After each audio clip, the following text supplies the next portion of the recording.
He's ready to get into it. Oh, I'm ready. He's pumped. Walked in, he was doing air squats. Pants on. Well, Standard. you wait till you see the sled action. Welcome to the Grappling with Podcast. I don't Dr. need Chris to know what Hardy you and call it. William Walker will take a deep dive into topics covering wellness and prevention, performance, recovery, and injury management. Our mission is to provide the latest science-based information to help you get the most out of your grappling journey, both on Inappropriate. and off the mat, Yes. and help you overcome any challenges you may be grappling with. Dr. Hardy is a licensed physician and BJJ practitioner, but the contents of the podcast are meant for educational purposes only and should not be taken as medical advice. Please seek out personalized care from your own medical provider prior to implementing any medical treatment or intervention. Bill is a licensed buffoon. He says things that are a little squirrely. Do not hold these things against his gym mates, his family, Chris Hardy, Harry Hardy, or anybody at his gym. Thank you. Welcome. Hi. How are you two doing? Pretty good. Yeah? Had an open mat today. I was going to say, training going pretty good? Olivia took a nap. I did. Yes. Getting over that. Another pestilence. Yeah, no, I hear you on that. Saturday was enough for me. I didn't do open mat today, obviously. Yeah, and then we had we've been watching a lot of jiu-jitsu because Pans Yeah. is going on, and Yeah, we should do a recap after this, after it's over. because there's actually has been, I mean, the finals for Absolute's probably going on right now, but there's a lot of submissions, couple upsets, Yeah. pretty good. It's very, very cool. Yeah, so things might get a little saucy on this one because we're diving into the drama a little bit, but not just our toes. Yeah, and I'm assuming you're teeing me up for the whole Derek, Nicky Rod Yes, and type thing where, what I can do Yeah. is I will literally tee you up. okay. I'll pull your bag out, put it on a tee, and then you can knock it out of the park. I don't want you near my bag personally, if I go ahead. Don't lie. Don't you dare lie to me. I could do better than you.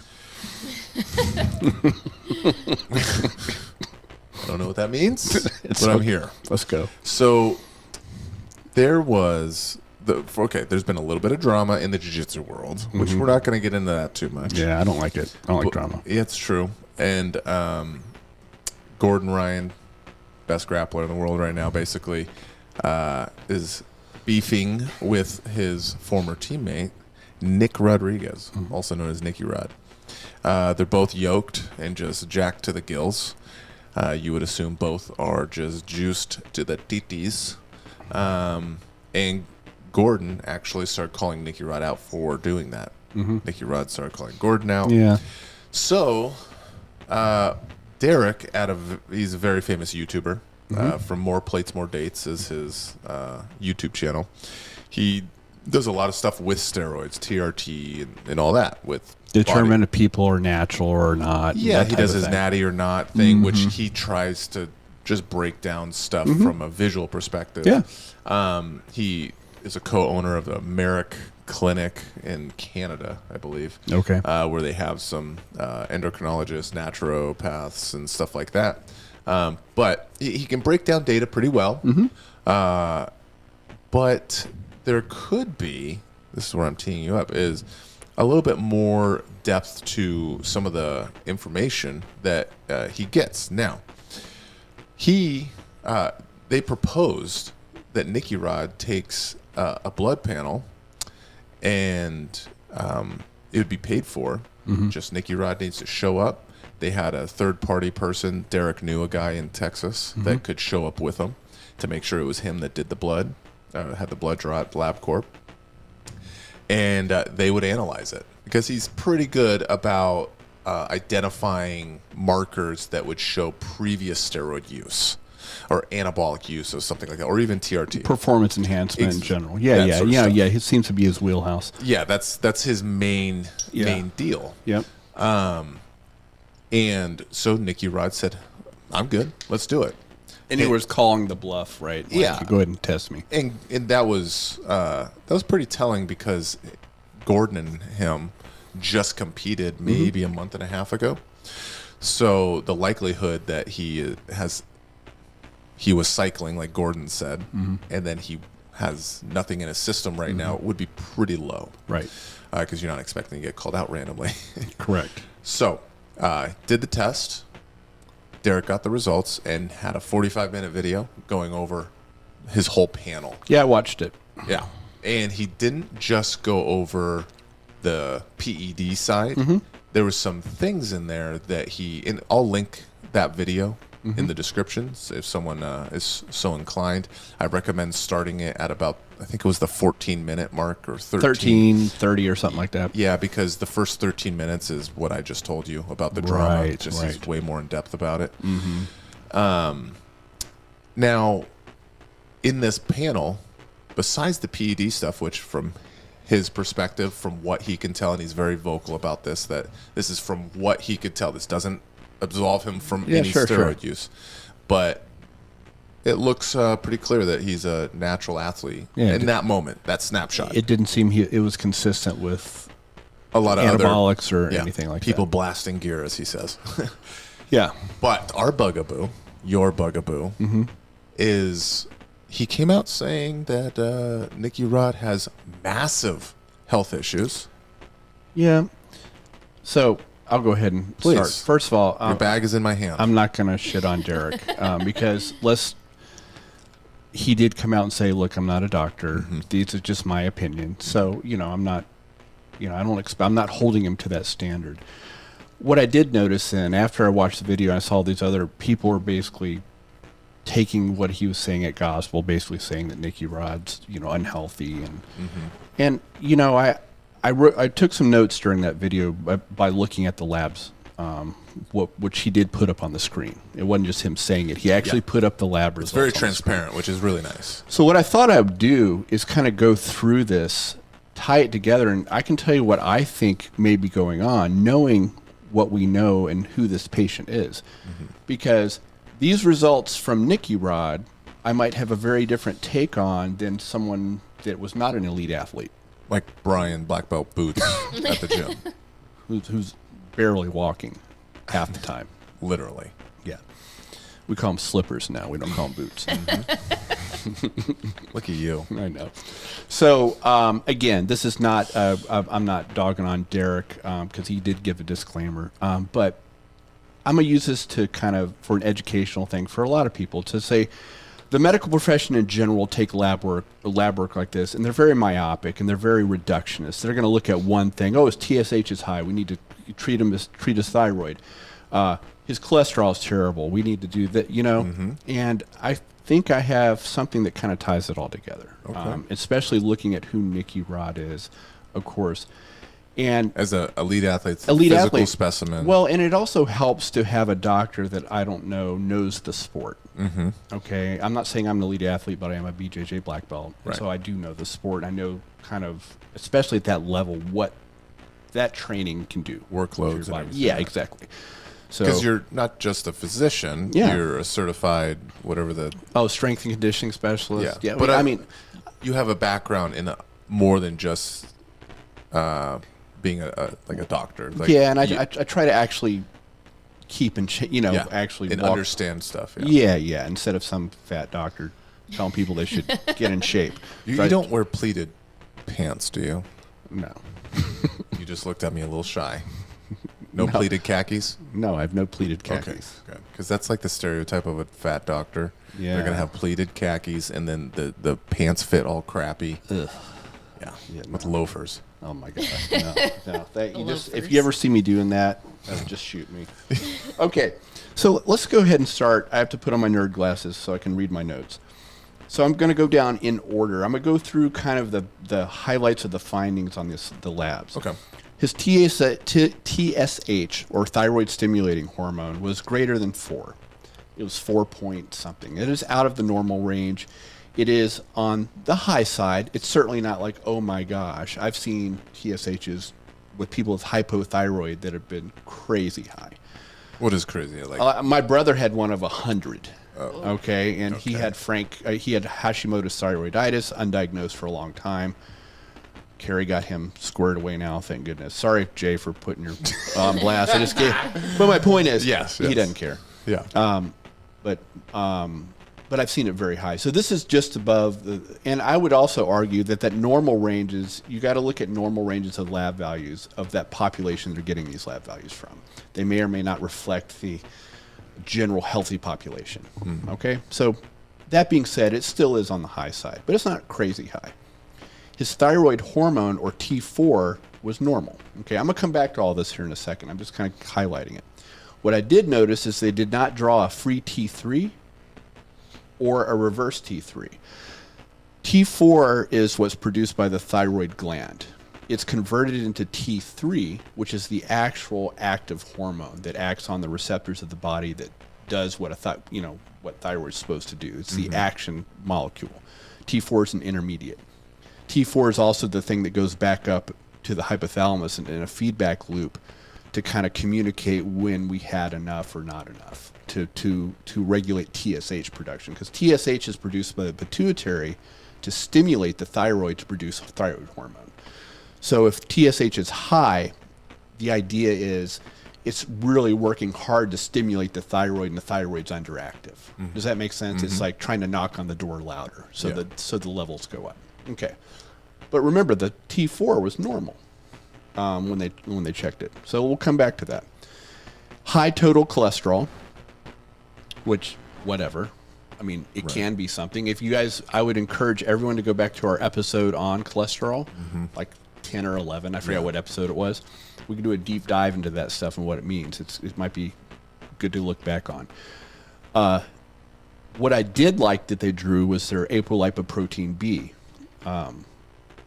which if you go back in the cholesterol episode, apolipoprotein B is a protein that is present on all of the potential atherogenic particles. In other words, VLDL, chylomicrons, LDL, that type of thing.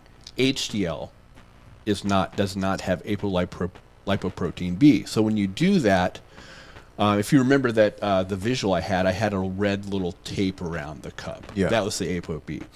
So that helps. That's a pretty good surrogate for the actual amount of particles. Because remember, cholesterol is not the particle. Cholesterol is just what is being carried on the lipoproteins. Okay, please go back and look at the episode. It'll really help you. Anyway, they drew that, and that was elevated too. So with elevated total cholesterol, elevated ApoB, you're like, okay, that's a risk factor. You worry about, hey, if I just looked at this and didn't know who this person was, I'd be like, I'd be concerned. I'd be like, okay, look, there might be an increased risk of heart disease later on. Now we get down to glucose. This lab was reported fasting. I listened to Nicky Rod said maybe it was 8 hours, not full 12, but still. Yeah. Fasting glucose was elevated at 109. That is a pre-diabetic reading.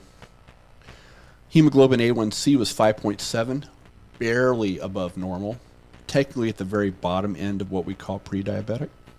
Hemoglobin A1C is a way to look at the average glucose in the body over a period of 90 days, basically, where fasting glucose is a snapshot. This is where it was at that time. Okay. Also notice that he had normal fasting insulin.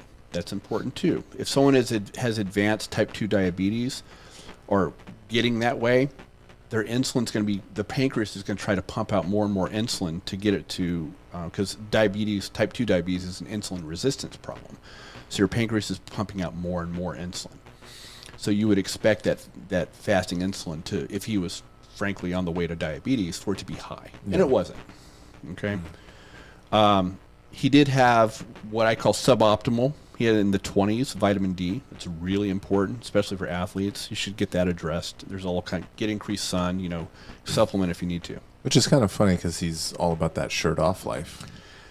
Who knows? But, I would say darker complected people, and including myself, and I'm not really that much, but it's harder for us to get vitamin D anyway. Yeah, I think he's half like Puerto Rican or Dominican or something. Well, we see low vitamin D levels, especially in the African-American community, Hispanics especially. It's harder to, that's part of the adaptive response to evolving near the equator or in climates with high amounts of sun.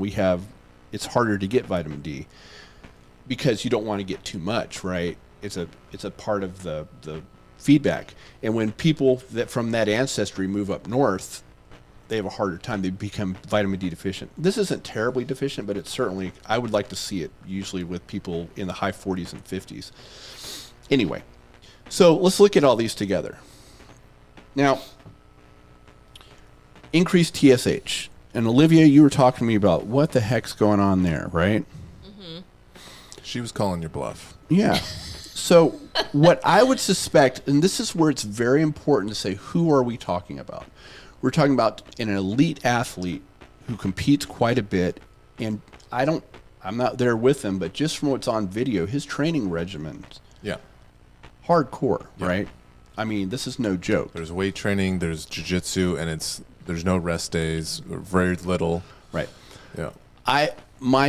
And I'm just going to put this out there. My speculation is he's overtrained, and I'll tell you why I think, or under-recovered, whatever you want to put there. Okay. Whether it's the training load. Now, the training load is the training load, but are you recovering enough? Are you getting enough recovery time for that training load? And that, it's hard to say, but I'm assuming right now we're overtrained. I don't know what his sleep patterns are like. Okay, that would be the two big things I would want to look at, because the sleep's super, the training load, he's an elite athlete. He needs to train how he needs to train, but the training volume may need to be looked at, and or his sleep, which is a crucial part of his recovery, how well he's doing it. And the reason why I'm saying all this is because cortisol, and oh, by the way, his serum cortisol was in the normal range. And I always talk to Carrie about this, she never measures serum cortisol. It's completely unreliable to the state of cortisol. Cortisol is on a diurnal rhythm. In other words, it changes throughout the day, depending on when it's taken. Should be higher in the morning, should be lower as the day goes on, and at its lowest right around bedtime and into the early night. It helps sleep. Then in the morning, it raises again. That's part of the waking up cycle. Carrie usually measures cortisol by the saliva, which is much more reliable, and at 4 different time points through the day to get a nice curve to see where they're at. I would suspect someone like this is having higher cortisol levels at night. It can make it harder to fall asleep, and cortisol liberates blood glucose from the liver. It's a stress hormone. We see this with overtraining, where people will have flipped cortisol secretion, where they'll start having higher cortisol when they shouldn't. That higher cortisol at night, when they take their blood sugar in the morning, they'll have increased fasting blood sugar, right? Doesn't mean they're diabetic necessarily. It just means that cortisol cortisol is hitting the liver to liberate blood glucose for the brain. That's what it does. Okay. Cortisol also interferes with thyroid function. Specifically, where T4 is converted to T3. It can interfere with that conversion. So you can have normal T4, and if you have a higher cortisol level under a stress response, the conversion of T4 to its active T3 will be diverted into something called reverse T3. Reverse T3 you can think of like a holding system for T4. If your body's in a stress response, remember what the thyroid does, right? It's responsible for really a regulator metabolism. If your body is in whatever the stress is, whether it's poor sleep, physical stress, nutrient stress, not getting enough food, it will slow down. It's like putting the brakes on your metabolism. And the way it does that is through converting T4 to reverse T3, which was not active. So you have this inactive form floating around as a way to put the brakes on the thyroid function. You could still have quote unquote normal T4, but you're not converting that well to T3. And so what I would argue though is that T4 that is still in the normal range is probably low for him. Okay? And that's converting back and the pituitary is getting the signal through the hypothalamus to try to produce more. Okay, so that's where the TSH elevation's coming from. So now, how does this relate to his cholesterol? Yeah, because that was like a big for sure thing. Now, I'm not saying he would be out of the woods. There needs to be some investigation. But the first thing I would think about, especially with this TSH, to me that was the big red flag, because T3 thyroid hormone, the active part of thyroid hormone, what it does, especially the cholesterol, because remember what LDL does. You guys remember what LDL does? It's a low-density lipoprotein. It carries cholesterol to the cells for use. It's the carrier. It's a carrier. It carries them to the cells for use. If we're ramping down metabolism, we're going to make less LDL. There's like, okay, we don't need as much cholesterol, so we're going to ramp down the ability for the LDL to dock with the cell. The way it docks with the cell is through the LDL receptor. Are you tracking so far? So the LDL is going through the bloodstream. It docks with the LDL receptor on a cell to transfer the cargo of cholesterol off. The gene for making LDL receptor has this thing on it called the thyroid response element. T3 will signal to bind to that spot to tell that gene to make more LDL receptor. If T3 is being converted to reverse T3 and you're not getting that signal, you're not making as much LDL receptor, thus you're having more particles float around in the system. If you guys go back to the, not only in the book, but our episode, which was taken directly from that, a lot of times, and Carrie's done this in practice. When you say the book, the book I wrote. Okay. Yeah, I'm sorry. I hate this. I was trying not to get the little. Yeah, so I was very. Can you? Thank you. Okay. Sorry, the volume wasn't up. That's good. But a lot of times, if you correct thyroid function, you make more LDL receptor. The lipoprotein problem is solved because then you have more receptors to take it out of the bloodstream. How do you do that? How do you? It depends on what the problem is. I'm suspecting the thyroid problem is due to cortisol in an overtrained state. So if he got a hold of, really, this is speculation. Sure. But the first thing I would do is look at his training volume. In an elite athlete with a mentality like he has, that all elite athletes have for the most part, especially in the combat sports, it's really hard to tell a person to do that. They're gonna be like, "No, bro, I'm fine." Yeah. But you're not. Especially from New Jersey. Well, I don't know. But my point is that mental toughness is what got him to the dance in the first place. Right? It's one of the things, that dog he's got. And it's hard to tell you, hey, you need to back off a little bit. But this should be a warning sign that the wheels are starting to fall off a little bit and you're not indestructible. And you can still perform just as high, but maybe with a little more. Get a coach that will really pay attention to his recovery. Like we talked about ways to measure recovery, grip strength, heart rate variability, if you're sophisticated with that, the CO2 breath tolerance test, all that stuff was in a previous episode we did. But someone saying, hey, look, man, we need to train hard, but we need to be smart about it. We need to get your sleep on track if it's not. We need to cycle your nutrition to give you carbohydrates after your meals.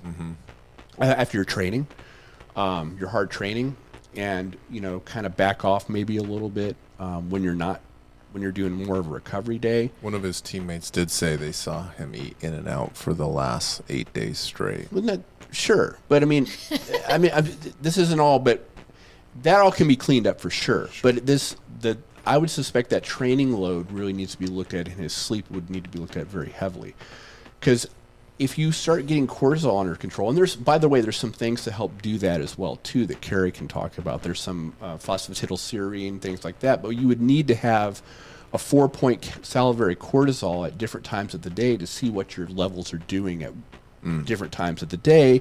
Have a doc that knows what they're doing, like Carrie, a functional medicine or integrative doc, look at that and say, hey, we need to, and by reducing the training volume and getting more, or getting better recovery, however you're going to do that, we'll start to help normalize that stress response, because this is all a stress response is what this is.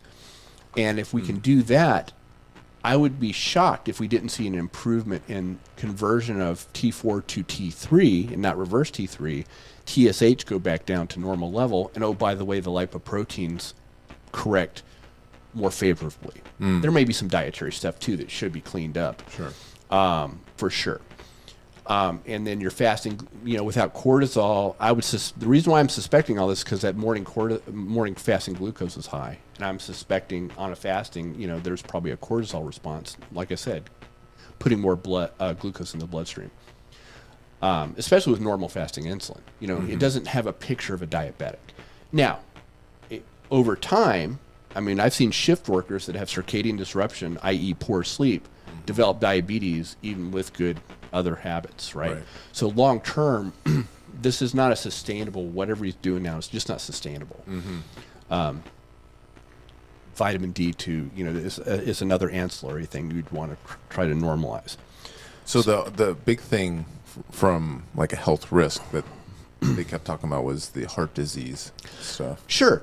If this isn't related to what I'm speculating, yeah, long term, these aren't good numbers, right? I'm just saying that I think that we could maybe correct these by really paying attention to the whole allostatic load. Yeah. His training volume, his recovery, sleep, that all goes into it. If he's going to maintain the training volume and intensity, then there has to be more care on the recovery There's side. got to be. Yeah. And if he's not sleeping super well, that's got to be dialed in too. And it all kind of feeds into each other, unfortunately. Now, if I was his doc or Carrie was his doc, she would also screen him for like Hashimoto's thyroiditis, just to see if there's another reason why his thyroid could be elevated. Right. But with all this and who he is and the shape, and the guy's in phenomenal shape. He's relatively young. He doesn't, I would, before I did any other medical, like give him medications, certainly, I would try to work on this. And I would bet after 2 or 3 months, repeat lab work, we would correct quite a bit from this if he really got a hold of that. So is it appropriate to call him Fatty Rod? No, it's ridiculous. Because that's what's going around. Well, that's what pisses me off, because people are running with this stuff and without really looking at this in context. Modern medicine, I'm going to go off on a rant here. They'll look at these things and, your thyroid, now we need to put you on thyroid medication. Oh, your cholesterol is up. We need to put you on, a statin. We need to give you a diabetic metformin for, because your blood sugar's up. It's like, dude, we may be able to correct all this with a lifestyle intervention. And for him, you got to know who you're talking about. Most docs don't know what jiu-jitsu is, first of all, much less an elite athlete in this grappling sport and how hard that is on your body. Right. And to say, look, and to have a real talk with him is like, look, man, if you want to do this long term, you're going to have to get a hold of this, balance your training volume out in your recovery, however that looks. And it doesn't mean you have to start being, decrease your intensity. You just have to do it smarter, right? And maybe back off on the, the 2-a-days and stuff like that. And not training 2-a-day, but going hard all the time, right? You can go hard, but then have like a drilling session, then have some really strong active recovery. Get a cold plunge in the morning to help set your circadian rhythm. Do some sauna at night for the same reason, or a hot bath. Look at those cortisol levels for the salivary cortisol to see what's going on. And there are some supplements that can actually help blunt that and help correct that kind of stuff. But that's my 2 cents on that, and I just hate see people just talking shit. Yeah. They don't know what the hell they're talking about. Well, they probably listened to an episode where I said fat shaming works. Well, maybe, but the dude ain't fat. That's true. By any stretch of the imagination. But he's a fat brain. I don't think no. Is he in and out 8 times? 8 days in a row? Well, you know what? Well, if that's okay. Let's go there. Why do you think he's doing that? Do you know what happens in a high cortisol state? What that's telling your brain? Crave yes. sugars. Or have you heard people talking about stress eating? It's exactly what it is. They're not having physical stress. They're having psychological stress or social stress or whatever. Yeah.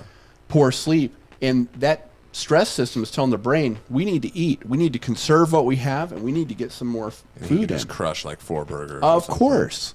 And so that goes with this whole thing. And the reason he doesn't visually, like, his training volume is similar to myself, right? The reason I for a long time I didn't eat the best, and I'm reaping the benefits now with my stomach issues. But Bill, where were you training? So if you weren't training right now and you ate the way you ate, would you be a fatty? Yes. Yeah, exactly. I'd be back in my 230s. And you're not. Yeah. It's the same thing. And he's young too as well. And he can ride that train for a while until he can't. And all these labs are showing me, if I was his doctor, I'd say, look, man, we're not going to do any medications at this point. Yeah. This is what you need to get serious about this. Look at your training. I think he's overtrained, if I had to guess, based on this. And let's try this first. and get smart about it. There's plenty of coaches that are really smart about this stuff. Yeah. And there's some that aren't. There's some that, like, we got to push 100% every 7 days a week. Craig Jones is his coach. I don't know who's telling him how he does his. Probably the worst advice possible. I don't know. He might be a great coach. Who knows what's going on? Just because you're a good coach doesn't mean the people you're training are going to listen to you either. True. So I have a question. yeah. So I'm assuming this is just because it's individualistic, but so for example, you know, Mikey Musumeci, he like basically fasts all day, trains like crazy. He does restricted time meaning. Is it because he eats the meal post workout? That's why he doesn't end up. Or I mean, I guess we haven't seen his blood work, so we wouldn't. No, but he's he's young too. Yeah. And he is post workout. He gets a lot of that. There's room for all that sugar for glycogen storage, and it's working for him. Yeah. You know, we would also look. He's another. I don't know how any of these guys train, but I can tell you, I've seen people that are especially, and you can't tell. And I understand. I was one of them too. Gosh, you can't tell them this. Hey, you need to back off a little bit. This is not sustainable because the allostatic load over time is gonna. We're showing in this lab work the metabolic effects of what I believe is overtraining. Or under rest. Or under recovery, Yeah. whatever you want to say, right? Yeah. Under recovery. It's probably a better way to put it. So do you want to look into this camera right here? What, this one? Yeah. And then That's weird. tell Derek he's a lying piece of shit. No, because I don't think he is. I think Derek's super smart, and I really enjoy because I've learned a lot from. No, you guys are trying to set me up A little bit. I've really learned a lot from him because I don't know a lot about the anabolics, all that stuff, and I like the way he breaks it down. I had to tell you what a trenbolone sandwich was. Freaking man, I've gotten. It's just not. I haven't been in those circles. Yeah. And rightly so. Derek said, I'm not a physician, and I just think he should get looked at. Yeah. But people took what Derek said and started running with it. Right. And I think that's bullshit. And so... You monsters in the YouTube comments need to stop talking And I trash. think unfortunately, I think many of my colleagues look at this and will take this piecemeal and try to medicate this poor guy. Right. Yeah. I mean, they're doing it to normal people, let alone... Well, and trying I to do it to never an would athlete. give with that kind of. I never would give like a statin to this guy that is, you know, especially with the side effects of potential the muscle issues with that. Yeah.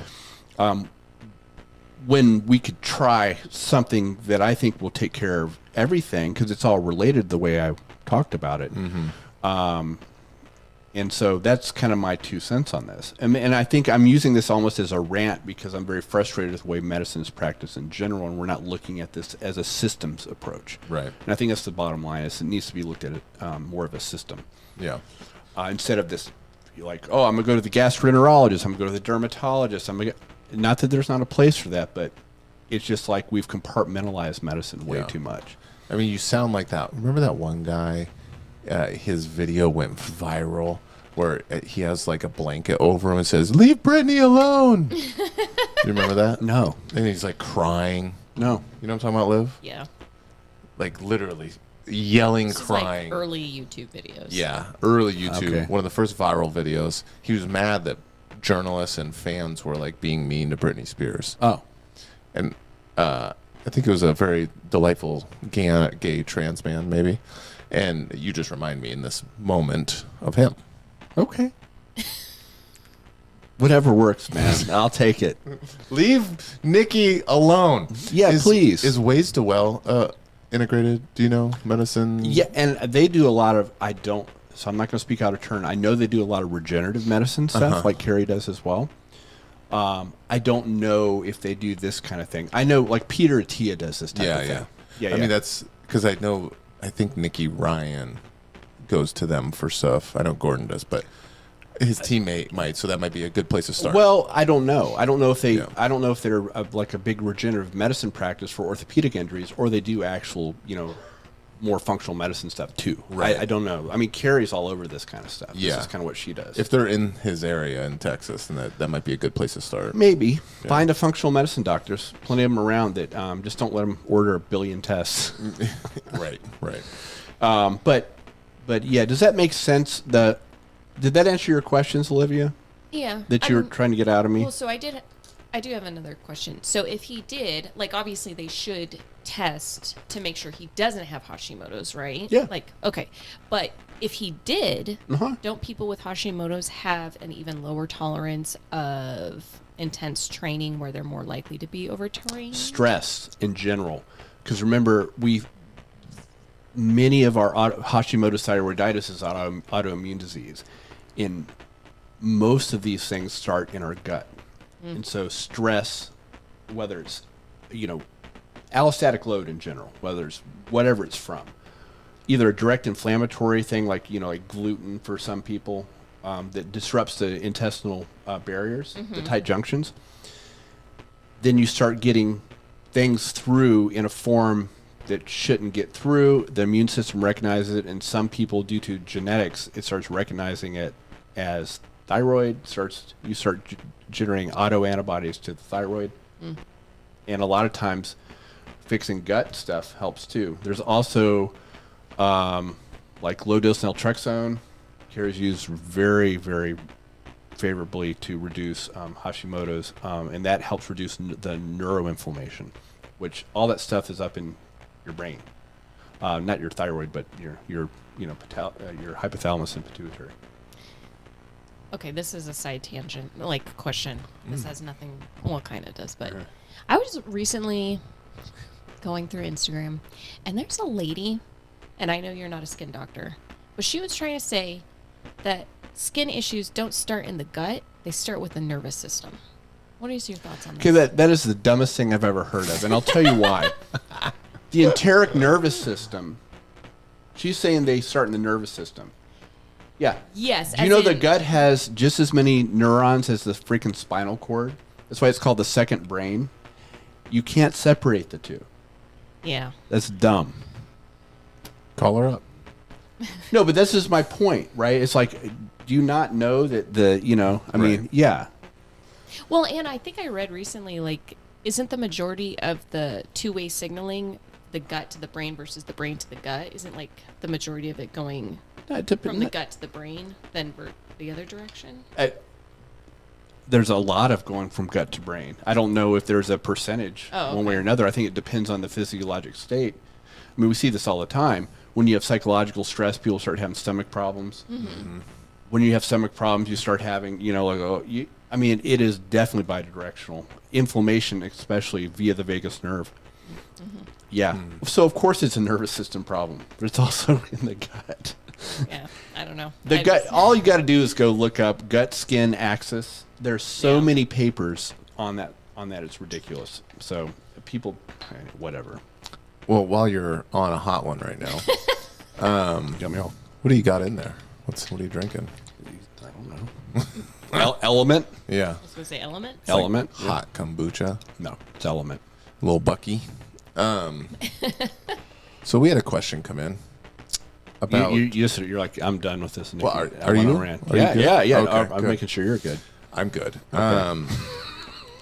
We had a question come in about fasting. Okay.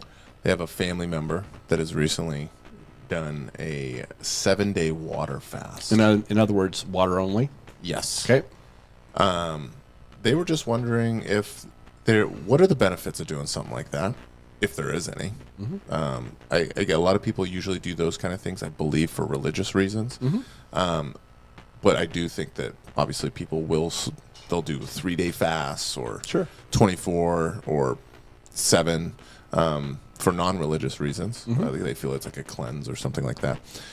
Positive, negatives. Cleanse. Well, don't some people do it for autoimmune issues? Yeah. So I was going to say.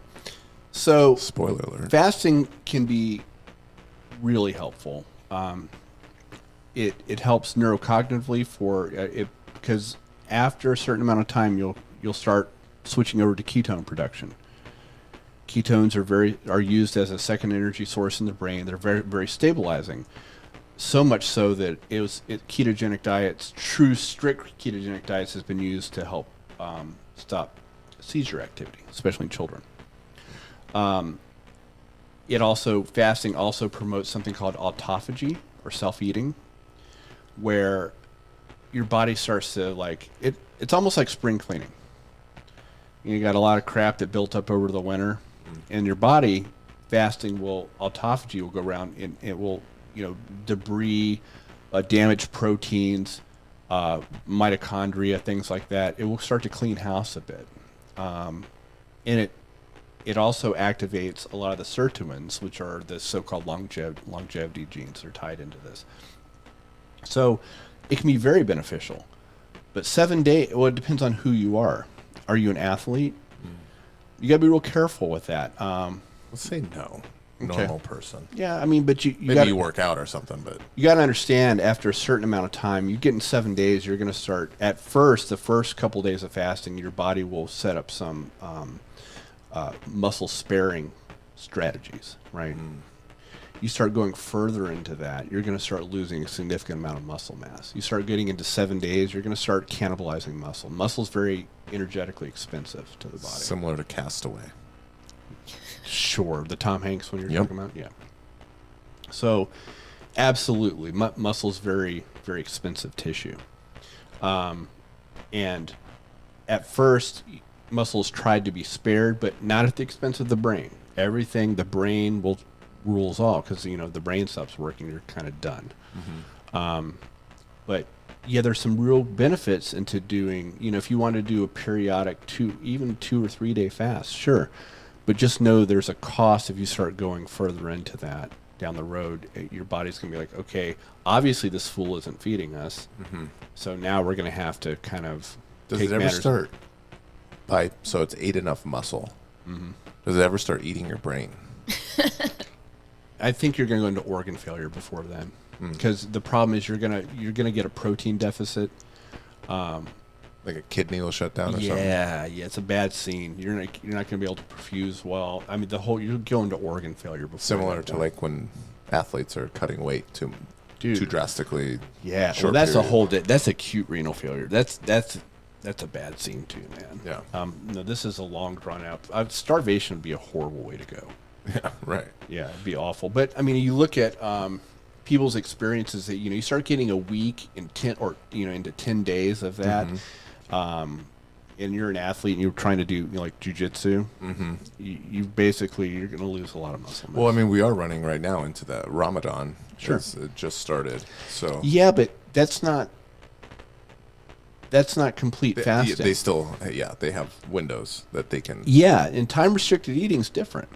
Yeah, for sure. And that's actually what helped me, I would say. Really lose that 45-pound whatever it was. It's good for some people. It's bad for other people. The intermittent or the time restriction. What if you want to call it intermittent fasting or time restricted eating? Whatever you want to call it. When is it typically not good? Well, it depends on who you are. Well, is there a certain body type, personality type? No, I think that it can get neurotic too. I mean, in general, and I've said this before, this is a generality. I don't think women do as well as guys do with that. And I think it has, especially women of reproductive years. With the intermittent fasting? Yeah. For weight loss. Yeah. It depends on why you're doing it. Sure. Unfortunately, women, we've talked about this in other episodes, women tend to, physiologically, because of, the idea that they can get pregnant, sustain a pregnancy, they'll tend to hold on to things a little more, right? And it can induce more of a stress response. Like hold on to things energy. that you said that weekend? Or? No, energy. No, not things that you said that week. Look at you. You're going to get in trouble. No, as far as energetically, as far as the body's defense in getting into a stress response. But not everyone. There's some, they work fine. It's the individual thing. But I think fasting in general can be really valuable depending on what you're trying to do. It's a tool like anything else. Is there, I guess, a go-to, 2 days is great? Not really. Yeah, I mean, it depends on, who you are. If you're already kind of, very low body fat, you can get into some muscle loss pretty quickly. If you have more body fat, it will spare as much as possible. You'll generate a lot more fatty acids than the liver will convert it into ketones. So you'll get away with a little bit longer, but you're still going to start eating after a while. Start eating some muscle mass. What about So there's water fasting, then there's like juice cleansing. I hate that word. Yeah. It just makes me crazy when Juice I hear people cleanse? cleanse in general. Cleanse. Or detox Yeah. or whatever. It's like, what I are we have a talking about, dude? Cleansing detox to do. I bet you do. Does that fall in the same boat? Those things? I Or mean, sure. I mean, basically, you're restricting nutrients. yeah, Yeah. Well, I don't know. It's cleansing. right. Yeah. Would it be better to say that you're trying to do something that supports your detox pathways? You know, I mean, it depends. Is it Maybe in your liver? your phase 1 or juice? phase 2? Juice? Yeah. I mean, yeah. You're talking about cytochrome P450s, all the things that help get rid of toxicants and things like that. Stress in general through hormesis will upregulate some of those. Yeah. So to an extent, yeah, but I mean, with juice, I mean, Well, not with juice. I mean, yeah, Why not do a sugar cleanse? just sugar. Yeah, where cleansing you're like, yourself from sugar or no, eating no, no, no, no, sugar? no, no, no. Opposite. You want to go right into a diabetic stage? Yeah. Well, I think you should try it. Cinnamon rolls. Bill tries it every day. I was gonna say, I think it sounds like a solid health plan to He me. had the cinnamon rolls before we came here. Yeah. Why you got to put me on blast like that? You're the one who started it. I did. There were 2 big ones. Yeah. Tasted good. I mean, I might get some on the way home. do you see a shocked face on me? No. I don't. But I do see a lot of crow's feet. Yeah. Unfortunately. Unfortunately. Also, I had a buddy that said that you are a very good sport with the amount of shit that I give you. Yeah, but you get it. I take care of it in the, In the maybe not bedroom? on air. In the bedroom? No, no. Like I said, I could do better than you. How dare you? You're a monster. Wait, what are you saying about me, Chris? Huh? You piece I'm of saying- work. I know. Come here. If he's, you don't want to You're think. stumbling. Okay, no. I'm a trap. gonna end up insulting you. I think it's more like a charity case. I think you scored way above your pay Oh, grade. for sure. That's all I'm saying. I definitely agree. And I don't think I'd be as charitable. Is all I'm saying. Is that better? Yes. Okay. You're an old piece of poop. That's what it is. How about that? Well, people don't see me give you shit outside of the. Yeah, That's true. Yeah, I do a lot of. If they could just smell the amount of Bengay in this room, it'd be amazing. Quite What? amazing. It's like mix of Bengay And gold. prune juice. Yes. Prune juice, right? I don't know how that ever got started. Prune juice? Yeah, it's weird. I don't think my grandparents ever drank it. It's just kind of weird. It's a stereotype. Well, I think it's also like old people always had the box of raisins. Okay. Yes. What is old people smell? Do you notice that? You know whenever what? you That's go- a something. I What don't know is what. that? I don't know. Hard to say. I don't know. You It's, go to a retirement, It's- like nursing home. it's a smell of there death, is- maybe. I don't know. Jeez, Chris. There's a certain. I don't know if it's like the perfumes they use. I don't know. Or It's probably a mix of maybe what's that powder? talcum powder, like baby powder, Yeah, like that stuff. or Gold Bond. Yeah, Gold Bond. It could be. I think it's also generational because I think if you look in 20 years, the older, it'd probably have a different old person smell. Yeah, and men always Yeah, I don't would feel wear like like my parents Brute or smell. something. Maybe. I think I don't Kyle Hiller wears Brute. Yeah, but that's a man. That's a man right It's a there. grown though. man. Yeah. Watch your tone next time. No, I've all utmost respect for him and his Hawaiian shirts. They're amazing. I think we'll probably touch on this other question maybe a little bit more on the next episode. But we have someone that wears a Whoop, Oh yeah. which is like a fitness Fitness tracker kind yeah. of thing. Yeah. There's The a, Aura Ring is another one. Yeah. there's a For- bunch of them out there. Yeah. And they have a bunch of metrics like HRV and I forgot what some of the other ones were, but Yeah, man. RHR, I guess Resting heart rate. Yeah. respiratory rate. So I'd like us to kind of dig into these a little bit more because, for example, this person, they feel like it says they're like really healthy. And Yeah. he's like, I don't feel really healthy. Yeah. I know I eat like an animal or whatever it is. So I think I know that person though, and Yeah. he's a superhuman. I mean, he does got a lot of junk in the trunk in a good way. I'm just saying, there are some definite shortcomings to those. Okay. Mm-hmm. So and maybe there's some things that are valuable to keep people on track, maybe to help people, just in general. I'm not going to get too deep into it. Yeah. Help keep people accountable. Yeah. But if you get neurotic with those things, you're going to go down a bad rabbit hole. When I was researching my book, actually, I did do some heart rate variability stuff, which I think can be very valuable. The HRV. HRV, and we'll talk about that some more. Mm-hmm. And if you remember when we talked about our overtraining episode, we talked about ways to determine. Mm-hmm. You notice I kind of shoved HRV to the side a little bit, more for in place of using things more like grip strength or the CO2 tolerance test type of thing. Yeah. Because HRV can get a little squirrely and it can get confusing, and it's not standardized. But we can talk about that because it is very interesting. Okay. So they have a place, but you got to really understand how they're generating these metrics, what the scale is. And the things that talk about your sleep quality are complete nonsense as far as I'm concerned. It's okay. So these things when they're gauging your sleep quality. Okay.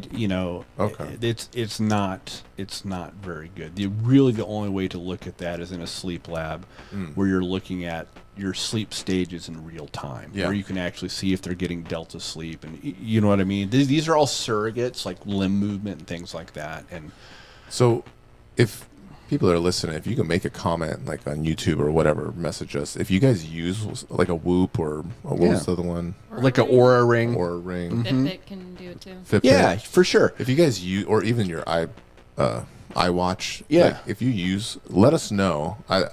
Because we want to dive a little bit deeper onto these. Definitely. And we want to be able to equip you guys with some information on that. Again, the short answer is they have a place that you can get neurotic too easily, and some of the things aren't very accurate. Yeah. And we'll break down like the HRV. We'll go in more detail on that, resting heart rate, like what are some good things with that. Sure.